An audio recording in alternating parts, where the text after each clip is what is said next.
ఆదేశ సూత్రాల్లో శర్మ వర్గీకరణలో మూడవది ఉదార మేధాపరమైన నాలుగు ప్రకరణలు.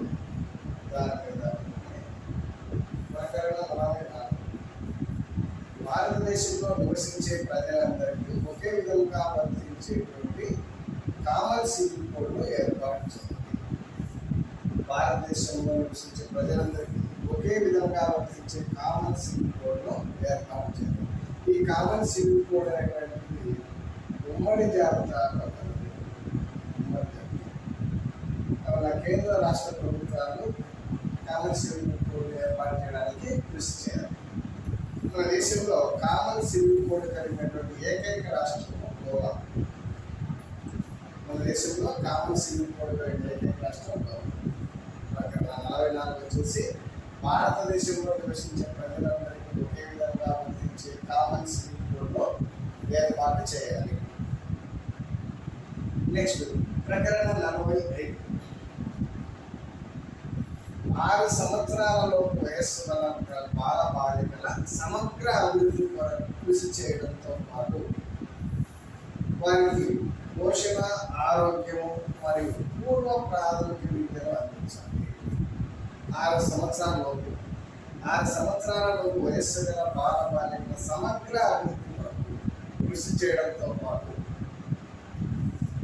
వారికి పోషణ, ఆరోగ్యము మరియు పూర్వ ప్రాథమిక విద్యను అందించింది. ఇంతకుముందు ఈ 45వ ప్రకటనలో 2002 వరకు 6 నుండి 14 సంవత్సరాలలోపు బాల బాలికలకు ఉచిత ప్రాథమిక నిర్బంధ విద్యను అందించాలని ఉంది. అయితే 26వ రాజ్యాంగ సవరణ ద్వారా 2002లో ఈ అంశాన్ని ప్రాథమిక విద్యను ప్రాథమిక హక్కుగా మార్చడంతో ఇక్కడ 45వ ప్రకటనలో 6 సంవత్సరాల్లో బాల బాలికలకు పూర్వ ప్రాథమిక విద్యను అందించాలి అని చేర్చడం జరిగింది. 2002 వరకు ఇందులో ఏమున్నది, 6 నుంచి 14 సంవత్సరాల పిల్లలకు ఉచిత ప్రాథమిక నిర్బంధ విద్యను అందించాలని ఉండేది. అయితే 2002లో 26వ రాజ్యాంగ సవరణ ద్వారా ఈ ప్రాథమిక విద్యను ప్రాథమిక హక్కుగా మార్చడంతో ఈ 45వ ప్రకటనలో 6 సంవత్సరాలలోని బాల బాలికలకు పూర్వ ప్రాథమిక విద్యను అందించాలనే అంశాన్ని చేర్చింది. 45వ ప్రకటన. నెక్స్ట్ ప్రకరణ 50. న్యాయశాఖ స్వతంత్ర. భారతదేశంలో న్యాయ వ్యవస్థ నిష్పక్షపాతంగా మరియు స్వతంత్ర ప్రతిపత్తితో స్వేచ్ఛగా పనిచేయాలనే ఉద్దేశంతో ఈ న్యాయ వ్యవస్థను కార్యనిర్వాహక శాఖ పరిధి నుండి ఈ న్యాయ వ్యవస్థను వేరు చేయాలని పేర్కొంటున్నది ఈ ప్రకటన. భారతదేశంలో న్యాయ వ్యవస్థ నిష్పక్షపాతంగా మరియు స్వతంత్ర ప్రతిపత్తితో స్వేచ్ఛగా పనిచేయాలనే ఉద్దేశంతో ఈ న్యాయ వ్యవస్థను కార్యనిర్వాహక శాఖ పరిధి నుండి వేరు చేయాలని పేర్కొంటుంది. నెక్స్ట్ ప్రకటన 50. భారతదేశ విధానాంగ విధానానికి మార్గదర్శకం. భారతదేశం ఇతర దేశాలతో స్నేహ, సహాయ, సహకార సంబంధాలను నెలకొల్పుకోవడంతో పాటు ప్రపంచ శాంతి పరిరక్షణకు కృషి చేయాలి. అంతేకాకుండా అంతర్జాతీయ సంబంధాలను అంతర్జాతీయ సంస్థల విశ్వాసం మంచి ఇరుగు పొరుగు సంబంధాలు అంతర్జాతీయ సంస్థల విశ్వాసం ఉంచి మంచి ఇరుగు పొరుగు సంబంధాలు నెలకొల్పాలి. ఇది భారత విదేశాంగ విధానానికి మార్గదర్శకం. భారతదేశము ఇతర దేశాలతో స్నేహ, సహాయ, సహకార సంబంధాలను నెలకొల్పడంతో పాటు ప్రపంచ శాంతి పరిరక్షణకు కృషి చేయాలి. అంతర్జాతీయ సంస్థల యందు విశ్వాసం ఉంచి మంచి ఇరుగు పొరుగు సంబంధాలను నెలకొల్పాలి. దీనికి ఉదాహరణ ఈ ఆదేశ సూత్రాల్లో 4వ భాగంలో కాకుండా ఇతర ప్రకరణలలో పొందుపరిచినటువంటి ఆదేశిక సూత్రం వచ్చేసి ప్రకరణ 350A. మాతృభాషలో విద్యా బోధనకు కేంద్ర ప్రభుత్వము రాష్ట్రాలకు ఆదేశాలను జారీ చేయవచ్చు. మాతృభాషలో విద్యా బోధనకు కేంద్ర ప్రభుత్వము రాష్ట్రాలకు ఆదేశాలు జారీ చేయవచ్చు.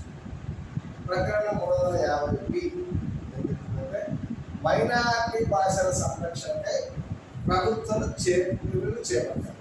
మైనారిటీ భాషల సంరక్షణకై ప్రభుత్వాలు చర్యలు చేపట్టాలి. భాషాపరమైన మైనారిటీల హక్కుల పరిరక్షణకై ఒక ప్రత్యేక అధికారిని రాష్ట్రపతి నియమించాలి. ఆయన ఢిల్లీలో ఉంటారు.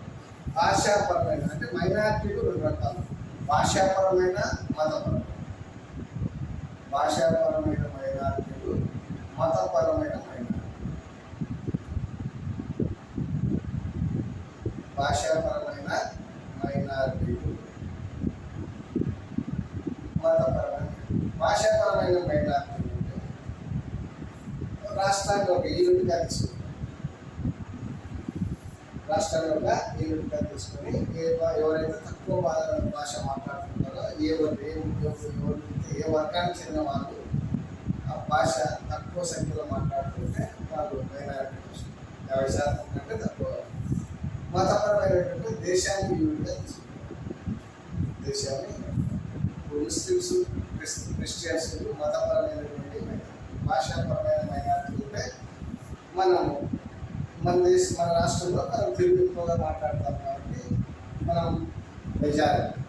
ఇదే మన తెలుగు భాష మాట్లాడడం తమిళనాడు, కర్ణాటక, మహారాష్ట్ర అయితే కదా అక్కడ మన భాష మాట్లాడడం తక్కువ ఉన్నారు కాబట్టి అక్కడ మన భాష తెలుగు భాష మైనారిటీ భాష అవుతుంది. అంటే భాషాపరమైన మైనారిటీలను రాష్ట్రాల్లో యూనిట్గా తీసుకుని నిర్ణయిస్తారు. మతపరమైన మైనారిటీలు దేశాన్ని యూనిట్గా తీసుకుంటారు. నెక్స్ట్, ప్రభుత్వం కల్పించే అవకాశాల్లో ఏ వర్గానికైనా సరైన ప్రాతినిధ్యం లేదని భావించినప్పుడు ప్రభుత్వం ప్రత్యేక చర్యలను చేపట్టవచ్చు.